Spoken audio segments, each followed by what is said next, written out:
हूँ। सभी दर्शकों को यही जानना चाहते हैं कि सर ने तैयारी किस प्रकार से करी और शुरुआत कैसे करी सर को, क्योंकि जो बच्चा मैदान में उतर जाता है लेकिन उसको कुछ पता नहीं रहता है, तो अपनी शुरुआत को किस प्रकार से बढ़ाया और अंतिम चरण में जो सफल हो ऐसा कब तक कैसे प्रकार से अन्य विषय है उन सभी को स्ट्रिक्टली देखें कि प्रश्न किस टॉपिक से बनते हैं, किस प्रकार से बनते हैं। सबसे पहले इसको अच्छे से देखने के बाद, इसको समझने के बाद अपन पढ़ाई चालू करें, क्योंकि हम स्कोर तभी कर पाएंगे कि हमें तो पता होना चाहिए कि हमें क्या पढ़ना है, क्या छोड़ना है। हम बात करते हैं कि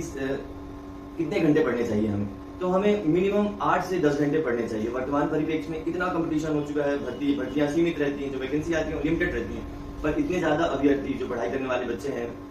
परीक्षा में उपस्थित होते हैं, परीक्षा फॉर्म भरते हैं, तो हम उसके अनुरूप बढ़िया से तैयारी करें, अपनी स्ट्रेटेजी बनाएं, रणनीति के तहत सिलेबस को अच्छे से अध्ययन करने के बाद, विषयों का मूल्यांकन करने के बाद, जो पुराने प्रश्न पत्र पिछले 10 वर्षों में जो एसआई की भर्तियां, एसआई की जो परीक्षा आयोजित हुई हैं, उनके आधार पर हम उनके प्रश्न पत्र का अवलोकन करें, उनको समझें कि क्या क्या चीजें पूछी गई हैं, किन विषयों से, किन बिंदुओं से हैं, हम उनका अध्ययन करके तैयारी करें और न्यूनतम 8 से 10 घंटे अनिवार्य रूप से पढ़ाई करें। निश्चित रूप से अगर हम जबरदस्त तरीके से पढ़ाई करेंगे, ईमानदारी से 8 से 10 घंटे, सफलता तय है, सफलता हमको मिलेगी। तो सर से मेरा अगला क्वेश्चन ये है कि सर आपने जो तैयारी स्टार्ट करी थी तो आपको भी कहीं ना कहीं मतलब एक ही चीज जो चीज अपने उपयोगी नहीं है उस चीज पर अपन ज्यादा फोकस करने लगते हैं, तो वो अपन को किस प्रकार से पता चलेगा कि अपन को ज्यादा जरूरत नहीं है उसको ज्यादा पढ़ रहे हैं, वो जो जरूरत की चीजें अपन कहीं ना उससे दूर होते हैं, तो ये अपन को कैसे पता चलेगा कि हम ये पढ़ना चाहिए और इस प्रकार से हमें तैयारी करना चाहिए जिससे अपन सफल जरूर हो।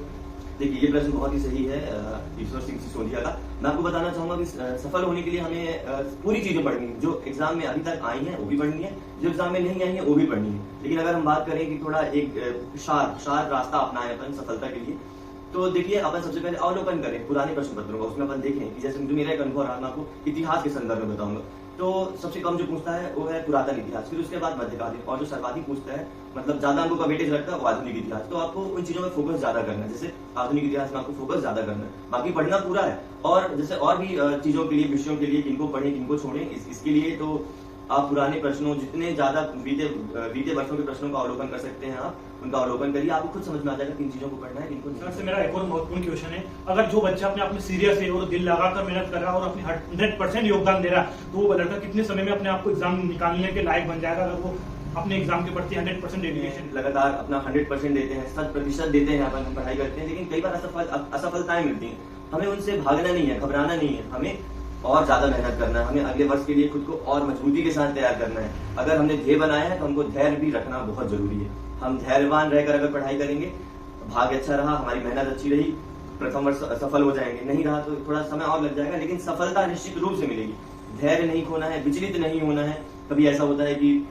परीक्षा में आते हुए प्रश्न गलत हो गए, कोई बात नहीं, अपन को अगले वर्ष के लिए फिर से नई रणनीति के साथ और उसी धैर्य के साथ अपन को तैयारी करनी है जिस धैर्य के साथ अपन पहले थे। सफलता जरूर मिलेगी, धैर्य बना कर रखिए। सतत परिश्रम और अथक प्रयासों के साथ आप लगे रहिए, धैर्य को बनाए रखिए, अपना 100% दीजिए। मैं आपको यकीन दिलाता हूँ निश्चित रूप से आपका चयन होगा। आप मेहनत करिए, सिर्फ मेहनत करिए, सिलेबस देखिए,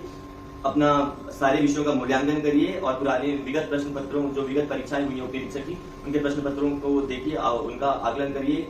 और तैयारी करिए, आपको निश्चित रूप से चयन। जिस प्रकार से हमें सर ने बताया, अगर आपको सफल होना है तो आपको किसी भी प्रकार की कोई बाधा आपको सफल होने से नहीं रोक सकती, सिर्फ आपको 100% लगन के साथ तैयारी करनी है, तो आप 100% सफल। प्रकार से हमें सर ने बताया था कि प्रथम प्रयास में वो भी फेल हो गए थे, तो कहीं ना कहीं जिस प्रकार से अपन एग्जाम देते और अपन भी असक्सेस होते, तो कहीं ना कहीं अपने दिल में भय बना रहता है कि अब हम कैसे सक्सेस होंगे और आगे क्या करेंगे। तो सर बताएंगे हमें कि किस प्रकार से जो असफलता मिली उससे आगे बढ़ना और फिर सफल होना। सर देखिए, असफलताएं मिलना तो स्वाभाविक सी बातें हैं। जब भी अपन किसी चीज के लिए,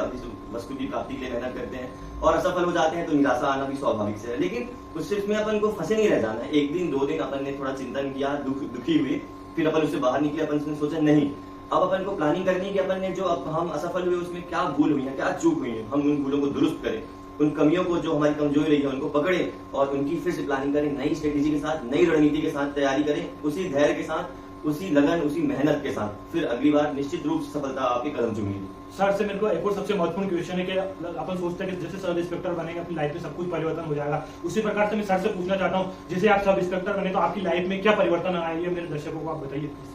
देखिए, जो सबसे महत्वपूर्ण ये है कि किसी भी युवक या युवती जो यंग एज के हैं उनको रोजगार मिलना बहुत अनिवार्य होता है, तो फिर रोजगार मिल जाता है। और दूसरी बात, रोजगार के रूप में आप सब इंस्पेक्टर, जो बहुत ही एक गौरवान्वित पद है मध्य प्रदेश में हमारे पुलिस विभाग में, तो वो बनने के बाद वाकई में एक जीवन का जो रास्ता है वही बदल जाता है। आप एक आपके इस पद में रहते हुए आपके माता पिता गौरव का अनुभव करते हैं और हर तरफ एक खुशी का माहौल मिलता है, आपको रोजगार मिल जाता है और भविष्य बहुत सुनहरा हो जाता है और इस नौकरी में आने के बाद आप निस्सहायों और जरूरतमंदों की मदद कर सकते तो सर से मैं लास्ट में कंक्लूजन पूछना चाहता हूँ कि सर जो अभी तैयारी करना चाहते हैं उनको लिए आप क्या टिप्स देना चाहेंगे? हो। मैं यही कहूंगा फिर से कि रिटन की परीक्षा के साथ साथ आप फिजिकल परीक्षा को भी महत्वपूर्ण मानते हुए दोनों का साथ में अभ्यास चालू रखें। रिटन अगर अपन जो भी समय दे रहे हैं उसके लिए, फिजिकल के लिए भी अपन सुबह समय निकालें, 1 घंटे 1.5 घंटे आधे घंटे जो भी है और बढ़िया उसकी भी स्ट्रेटेजी बनाएं कि सारे इवेंट्स जो हमारे फिजिकल के क्वालिफाई होने चाहिए और बढ़िया कड़ी परिश्रम, लगन, धैर्य और सिलेबस की स्ट्रेटेजी और विषयों का मूल्यांकन करके बढ़िया ईमानदारी से पढ़ाई करते रहिए। निश्चित रूप से सफलता आपको मिलेगी। मैं इसी पथ में चल के सफल हुआ हूँ। यही बस एक रास्ता है कि कठिन परिश्रम और ईमानदारी के साथ लगन धैर्य बनाकर पढ़ाई करना है हमें। न्यूनतम 8 घंटे निश्चित रूप से